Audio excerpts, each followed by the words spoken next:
Hello guys, हाम्रो बद्दजीको YouTube च्यानलमा चाहिँ तपाईँहरूले सबैले स्वागत छ।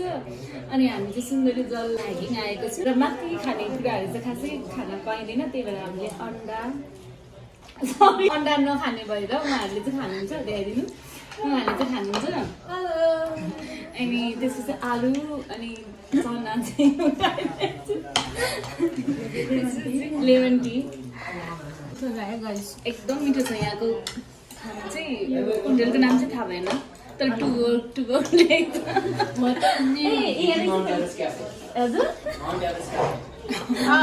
माउन्ट एभरेस्ट क्याफे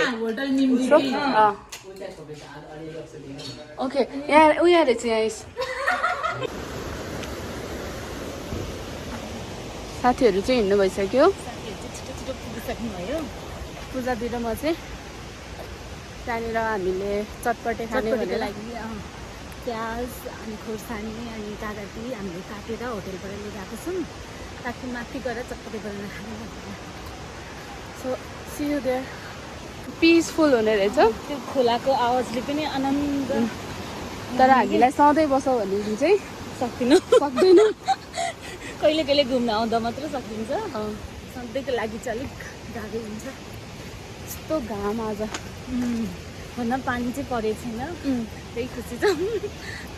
पानी पऱ्यो भने चाहिँ रमाइलो पनि हुन्छ, तर लिचले चाहिँ हामीलाई छोड्दैन होला। गाउँ नै छ अनि यो बाटो ठाडो उकालो हुँदै हुँदै जानुपर्छ। अनि यतातिर रिसोर्टहरू पनि छ, राम्रो राम्रो रिसोर्टहरू पनि छ बस्नको लागि, खानाको लागि। अब चाहिँ हामीले ठाडो उकालो हुँदै हुँदै हुँदै माथि जानुपर्छ झर्ना हेर्नको लागि चाहिँ। हाम्रो चाहिँ वेट पनि लस हुने भयो। म कति वर्ष भने चाहिँ 8 वर्ष 9 वर्षपछि आएको कलेज सकेपछि। एक्चुली कलेज जाँदाखेरि चाहिँ आफ्नो हामी हाइकिङकै लागि भयो। तर यहाँ यसरी स्कुटर लिएर आयो भने चाहिँ मजा आउने रहेछ साथीहरूसँग। आधी बाटोसम्म जाने स्कुटीमा, अनि त्यसपछि हाइक गर्ने। मेरो चाहिँ यो फर्स्ट हाइकिङै भनौँ, फर्स्ट भ्लग। होपफुल्ली यो मैले अपलोड गर्छु। अलिकति यो उकालोले चाहिँ हाम्रो पेटलाई अहिले मात्रै खाएको थियो, तेल निकाल्ने पुरा हजार। सो हाम्रो गफ चाहिँ कहिले सकिँदैन। यहाँ 3 जना चाहिँ उनीहरू अगाडि हिँडेपछि हिँडेको हिँडै गर्छ, फर्केर पनि हेर्दैन को छ को छैन पनि हेर्दैन। यस्तै छ नि त, पुरा गाह्रो भइसक्यो। पोजिटिभ तपाईँको मान्छे उकालोमा हिँड्नै सक्दैन। उकालो सक्यो होला भनेको त अलिक गाह्रै हुन्छ नहिँड्नेको लागि चाहिँ। ठ्याक्कै उकालो चढ्ने बित्तिकै ला हुन्छ, तर पनि बिस्तारै जाँदै गयो चाहिँ एकदम राम्रो छ। हेलो, हाम्रो बाख्राहरूले हेलो हेलो भन्छ नि, एकछिन ल्याउँदा उभो गर्दै खलिरहेको छ। अलिअलि सनस्क्रिन लगाएको थिएँ, त पनि निस्क्यो जस्तो त। पसिनाले धोइ पखालेर सकिसक्यो। अनि झन् मेरो त स्किनमा कति धेरै ट्यानहरू आउँछ। स्किन केयर रुटिन म अलिकता पनि गर्दिनँ। स्किन केयर रुटिन गर्ने यहाँ हाम्रो दिदी हुनुहुन्छ, गर्दा गर्दै पनि राम्रो छैन, नगर्ने मान्छे कति राम्रो छ। के भयो रे?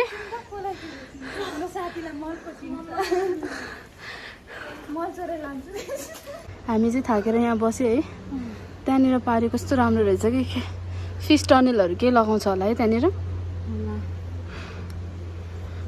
पोजुतिर म चाहिँ स्या भएर उकालोले एकैछिनमा बन्द यतिखेर भन्दा पनि अलिक मर्निङ नै आउनु, ताकि घाममा चाहिँ यो चढ्न गाह्रै हुन्छ। प्लस खाना पनि खाएको भएर निस्किहाल्यो नि, त्यही भएर पनि। अनि साथीहरू चाहिँ एकदमै फुर्तिलो भएर अगाडि हिँड्दा 3 जना। टिकट काट्ने ठाउँमा काट्छौँ। यहाँको चाहिँ एकजना बराबर 100 रुपियाँ छ टिकटको।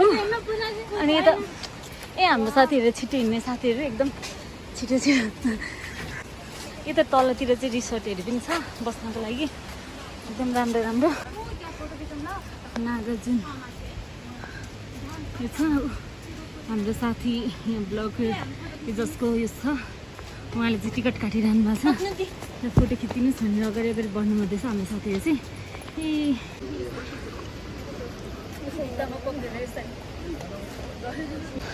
धेरै छिटो पनि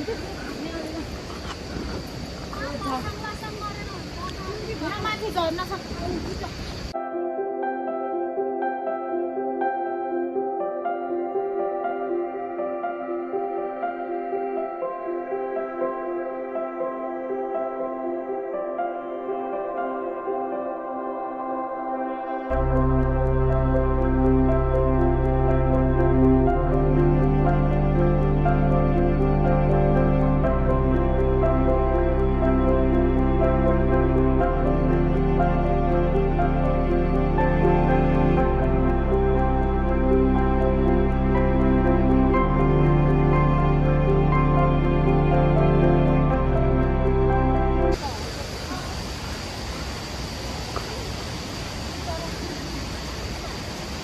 मूल खर्क पुग्यो हामी।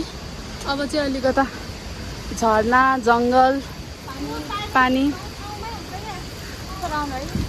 राम्रो चाहिँ राम्रो चिसो पनि छ है। फिल्टर पानी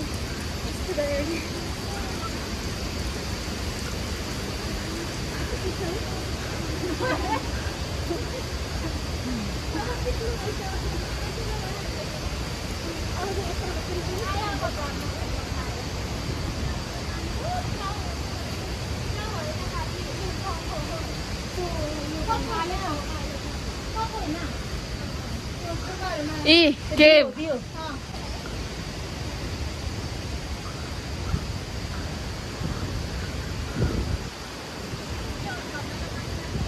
यहाँ कुरिरहेछौँ होइन। उहाँ चाहिँ फोटोसुट गर्न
पानी पुग्यो। जोगाउनु होला। यहाँनिर अलि बाँदरहरू पनि हुनुहुन्छ। झन् हाम्रो बाँदरले हाम्रो खानेकुरा खसेको चाहिँ फोटो खिच्दै त्यहाँ झर्नामा रमाइलो गर्दै बस्दाखेरि हामीभन्दा पछाडि आउनेहरू चाहिँ अगाडि अगाडि पुग्नु भइसक्यो। तर हामी चाहिँ पछाडि नै छौँ।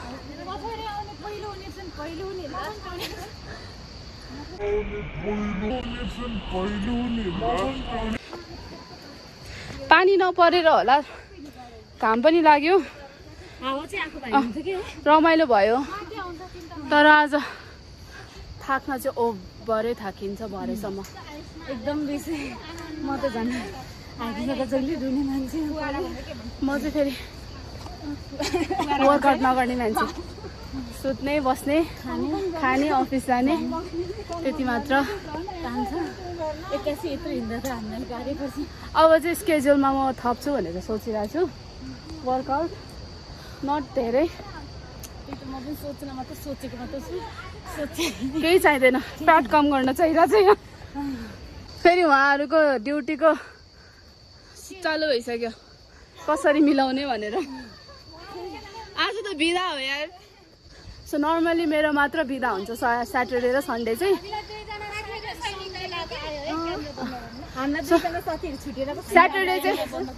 स्याटरडे चाहिँ मेरो मात्र बिदा, सन्डे पनि बिदा हुन्छ। उहाँहरूको चाहिँ स्याटरडे सन्डे पनि हुन्छ। सो ड्युटी मिलाउनु पर्ने हुन्छ उहाँहरूको चाहिँ। So see you. अब चाहिँ यहाँभन्दा माथि फोटो भिडियो गर्न मिल्दैन अरे। सो रानी त्यही भनेको होइन, एउटा के अरे यस्तो फुल जस्तो छ नि थाहा छ त्यहाँबाट मिल्छ त भिडियो गर्न मिल्दैन भने सो अब फेरि एकछिनमा भेट्ने चार्ज पनि बचाउनु छ अब भयो सी यू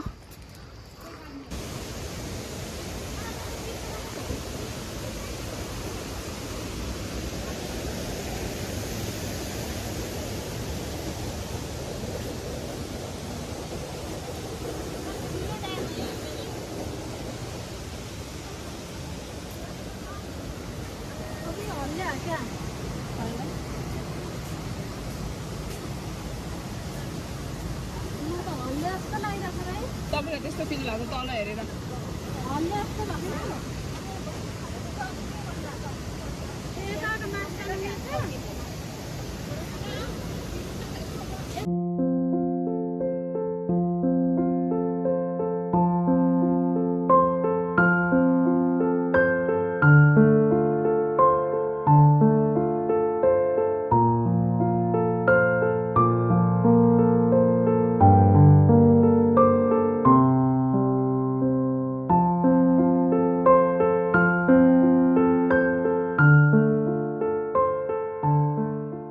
हामी चाहिँ यहाँनिर एकदमै थाकेर होइन यो उकालो चढेर चाहिँ यो रेस्ट गरिरहनु भएको चाहिँ जुत्ता खोलेर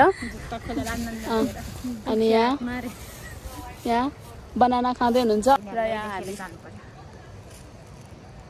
चाहिँ यहाँनिर टाइम पास गरिरहेको छौँ किन पुजुतीलाई कपाल बाँध्न पर्यो रे सो हामी चाहिँ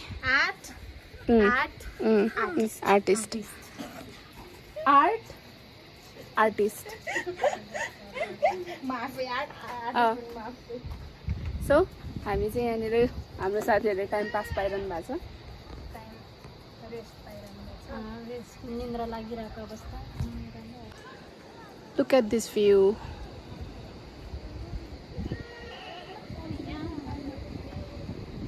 हामी फर्किँदैछौँ आफ्नो घर ओह्रालो हिँड्न झनै गाह्रो हुन्छ ओह्रालो हिँड्दा गाह्रो हो नि आरामसित धेरै तल गइसक्यो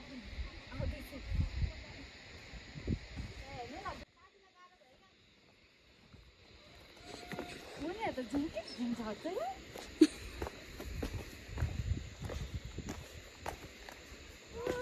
सो अब हामी चाहिँ फर्किन लागेको अनि फर्केर चाहिँ कुनै ठाउँमा बसेर खाने एकैछिन आराम गर्ने अनि बल्ल जाने भनेर सोचेको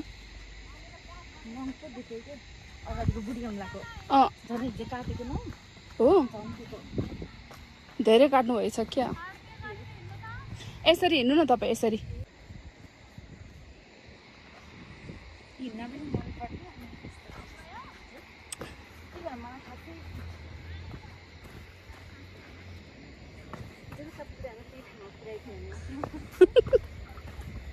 हामीले चाहिँ एक्चुअली त्यहाँ माथि त्यो डाँडा कटेर चाहिँ धाप ड्याम जाने भनेर प्लान गरेको थियौँ तर मान्छेहरूले हिजो गएर आज फर्किएको भन्दाखेरि चाहिँ तर्सिरहेको थियो अनि सो हामी बिचो बाटोमा नै ड्राई पिकनिक गर्ने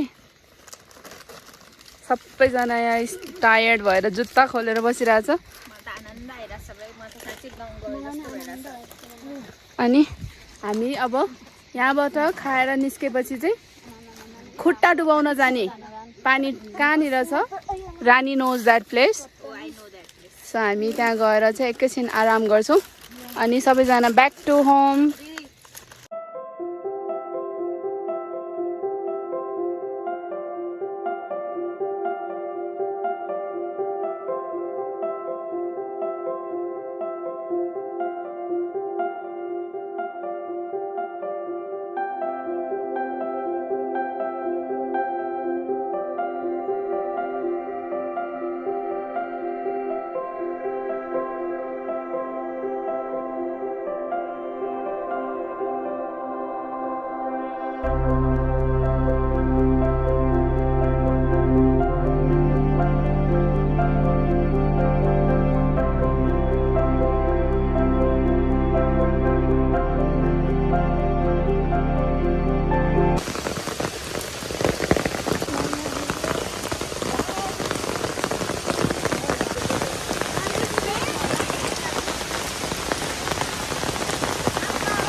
जोर से बोलो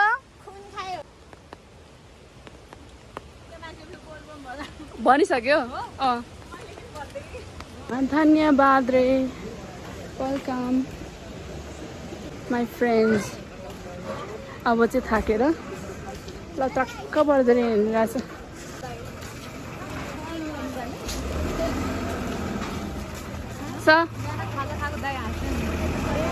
ल सियु सबैलाई बौद्धमा सियु भनिदिनु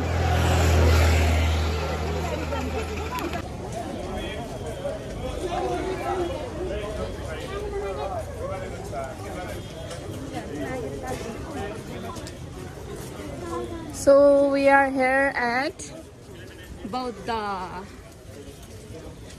So normally सबैजना चिल गर्न मन पर्ने चाहिँ यही नै होला है त्यो क्याफेहरुमा नगए पनि जस्ट यतिकै राउन्ड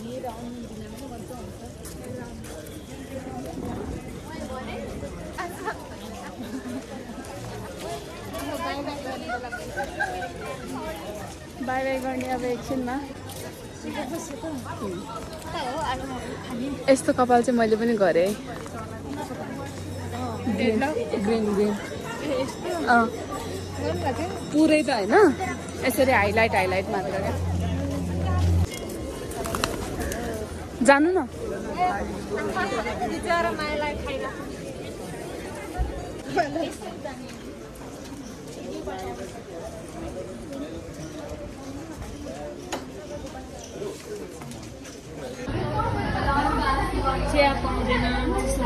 सबैजनाको आफ्टर हाइकिङको face very tired. Very tired. After eating no tired.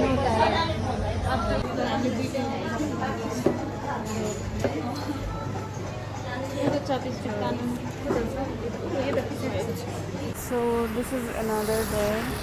We had a great time yesterday. Thank you for watching.